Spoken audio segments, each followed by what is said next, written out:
नमस्कार। आज हम एक बहुत ही दिलचस्प कहानी के कुछ शुरुआती हिस्सों पर बात करने वाले हैं। हाँ बिल्कुल। इसका नाम है शिव नेत्र का रहस्य, सोमनाथ से मल्लिकार्जुन तक।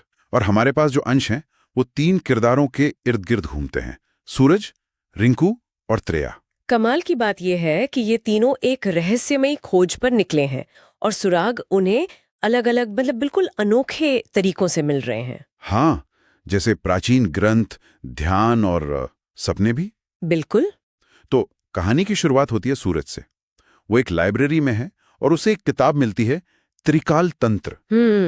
और उसके अंदर उसे एक पुराना खत और एक अजीब सा निशान मिलता है। अच्छा।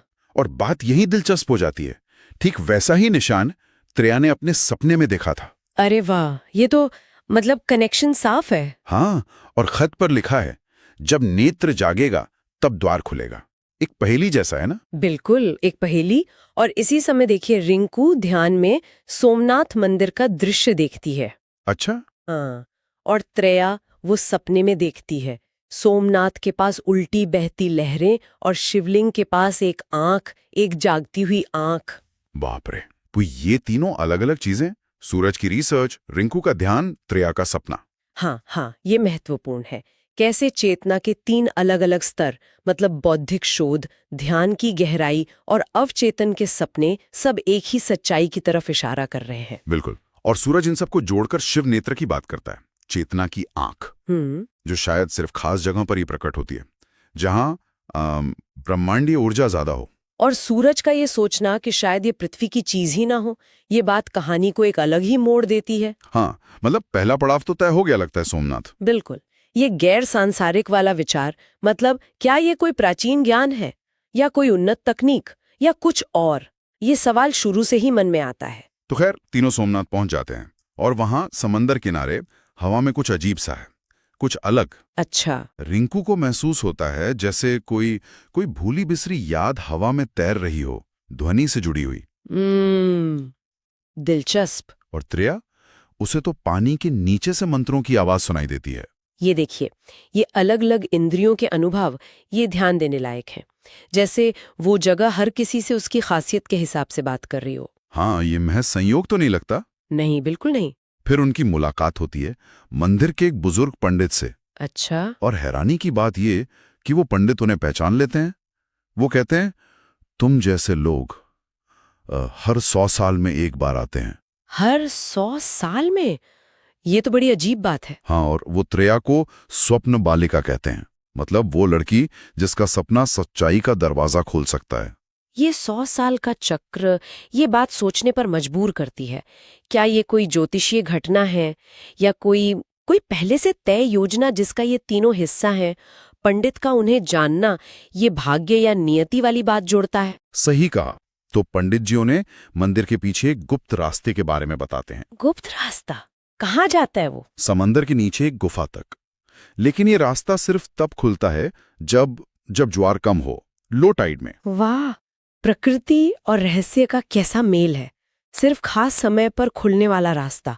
ये सवाल भी उठता है कि क्या ये पूरी तरह से प्राकृतिक है या फिर किसी प्राचीन भूली हुई इंजीनियरिंग का कमाल तो नहीं, खासकर जब हम शिवनेत्र जैसी चीजों के बारे में सोच रहे हैं। हाँ, ये भी हो सकता है। तो वो गुफा के अंदर पहुंचते हैं और देखते हैं पत्थर में खुदा हुआ धातु का एक शिव त्रिनेत्र। और उसके बीचों बीच एक चमकता हुआ गोला, वही शिव नेत्र। अच्छा। और जैसे ही त्रेया उसके पास जाती है, वो गोला रिएक्ट करता है जैसे उसे पहचान रहा हो। जरा सोचिए। कमाल है। फिर रिंकू मंत्र पढ़ना शुरू करती है, ओम नमः शिवाय। और वो गोला घूमने लगता है और घूमते घूमते वो एक होलोग्राफिक तस्वीर दिखाता है। होलोग्राफिक? क्या दिखता है उसने? लिखा होता है 12 बिंदु, 12 धरोहर, 1 जागरण। किसी नक्शे या मशीन जैसा लगता है। और उसमें पहला बिंदु सोमनाथ चमकने लगता है, सक्रिय हो जाता है। ये होलोग्राफिक प्रक्षेपण और जागरण शब्द, ये बहुत महत्वपूर्ण है। ये इशारा कर रहा है कि ये सिर्फ कोई खजाने की खोज नहीं है, बल्कि शायद किसी ऊर्जा नेटवर्क को या चेतना के स्तर को सक्रिय करने की प्रक्रिया है, जिसमें ये 12 स्थान जुड़े हुए हैं। हाँ, सोमनाथ का सक्रिय होना बस पहला कदम है इस यात्रा का। और जैसे ही शिवनेत्र चमकता है, गुफा की दीवार का एक हिस्सा वो खिसक जाता है, एक गुप्त पैनल खुलता है। अरे, और अंदर क्या है? अंदर एक क्रिस्टल बॉल रखी है। पंडित बताते हैं कि यह पहले चक्र का ऊर्जा कोर है, एनर्जी टोकन। पहला टोकन मिल गया। हाँ, और वो उन्हें बाकी 11 ढूंढने के लिए कहते हैं, लेकिन एक चेतावनी भी देते हैं। चेतावनी? कैसी चेतावनी? वो कहते हैं कि रास्ते में सिर्फ निशान नहीं मिलेंगे, परछाइयां भी मिलेंगे। पहला पड़ाव तो पूरा हो गया।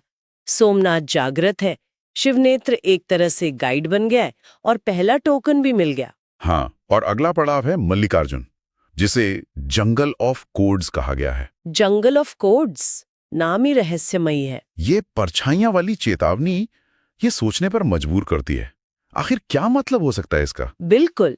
यहाँ एक सवाल उठता है, जब प्राचीन आध्यात्मिक शक्ति और संभावित रूप से उन्नत, शायद गैर सांसारिक तकनीक जैसे ये शिवनेत्र है, इनका जब संगम होता है तो ये परछाइयां किस रूप में सामने आ सकती हैं? क्या ये कोई मानवीय विरोधी है, कोई दुश्मन, या फिर शायद उस शक्ति को संभालने की जो चुनौतियां हैं, जो आंतरिक संघर्ष है, वही परछाइयां हैं?